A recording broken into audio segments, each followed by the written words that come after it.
Hey all, welcome to this week's CIOPCC, Crawford Institute of Pop Culture Collectibles, favorite collection. Now I've covered almost all of my Star Wars stuff in one way or another. I've got the Star Wars Black stuff as a favorite collection.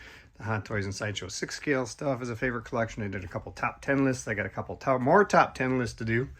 But I thought I would do the last major Star Wars collection of mine, the Gentle Giant mini busts. When these first started being produced, I planned on being a completist. And I tried for quite a few years, picking up all the exclusives from Comic-Con, etc., etc., etc. But at some point, I really do like the Bosk version. At some point, there just got to be so many of them. Every character that you could imagine was getting a mini bust. And the quality was varying quite a bit. So I decided just to start picking up the few I liked. And once I did that, I pretty much stopped picking up very many of them at all. So nowadays, I bet it's been at least a year since I picked one up. If I do a top 10 on these, that animated Boba Fett's going to be in there.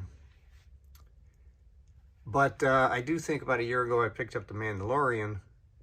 And I have left some open shelf space, you'll see. There's two versions of Vader. I left some open shelf space because there have been some that I've been very tempted by. And just haven't pulled the trigger on. See some McQuarries there. That's one of the Christmas ones. I have all the Christmas ones except for I somehow have lost BB-8. He was the last one that I know of that they did as a Christmas giveaway.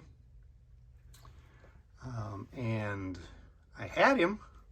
I remember receiving him. I remember opening him up and seeing him. It's another one of the Christmas yak face. And somehow or another, through the different moves between storages, before I finally got everything put up out here, somehow he managed to disappear, sadly. I'm still hoping though that as I go through boxes and I look at stuff that I'm going to sell that I have in another part of the house, I'm hoping that he'll turn up eventually. Because like I said, I know I had him. The other problem was the scale and style shifted a bit from time to time.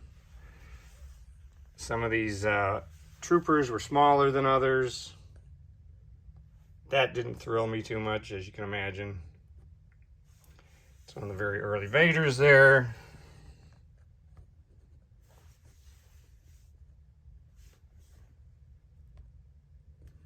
A lot of troopers, as you can see, you wouldn't expect anything different.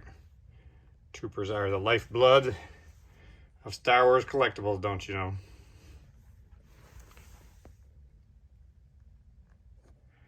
They did these ghost versions, which are kind of cool. They light up.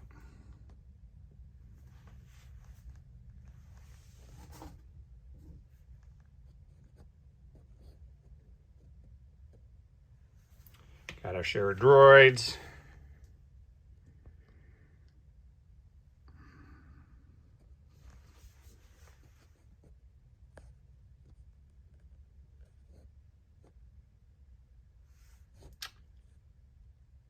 That's Wicket there behind him.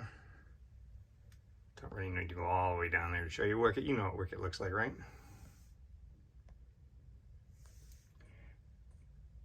The two zombie troopers are favorites as well. Yeah, I know they're kind of silly, but I thought they were pretty cool. They turned out well. That's one of my favorite Jango Fetts. A couple more of the light up ones. Some of them have swappable arms. Hey, if you're gonna do Jar Jar Binks, you might as well be in a Christmas version. A lot of the troopers had swappable arms or heads, helmets. I gave you an option to do some different things with the poses.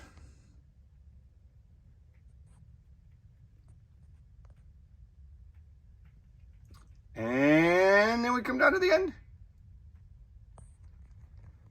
And that's it for my open. I think I have a few more boxes put away, but that's it for my open Star Wars Gentle Giant mini busts.